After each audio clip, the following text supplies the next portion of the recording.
კიდევ ერთ ბინას ვათვალიერებთ, ეხლა ვარ აივანზე და რა არის ეხლა ყველაზე საინტერესო, ულამაზესი ხედები არის.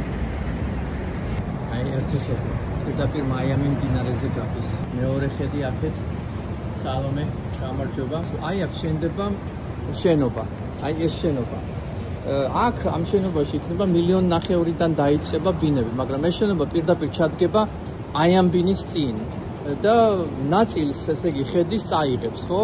ანუ ეს დარჩება, ეს ხედი. და აი ეს ხედი აქეთ დარჩება ესე. მაგრამ აი ეს ხედი ბინარის ნაწილი წავა. ანუ როდესაც ადამიანი ახლა განიხილავს ამ ინვესტიციას, ხო, ბინა ხო ინვესტიცია, ასე თუ ისე.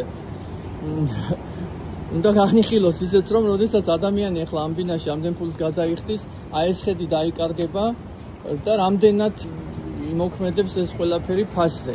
ეს არის Aston Martin-ის შენობა, ადგილმდებარეობა მშვენიერი. ეს ზუსტად არის ის უბანი, სადაც ყველაზე ძალიან მომწონს, ეს არის მოლი, City Center, ხედავთ უსაყვარლესი შოპები, მაღაზიები, ყველაფერი აქ ხდება ცხოვრება. მაგრამ აუცილებელი რომ გაითვალისწინოთ რა მოხდება მომავალში, ამიტომ როდესაც აკეთებთ დაბანდებას, უნდა იფიქროთ ყველაფერზე, რა მოხდება, როდის, ვისთან, რატომ და როგორი ხედი იქნება მომავალში.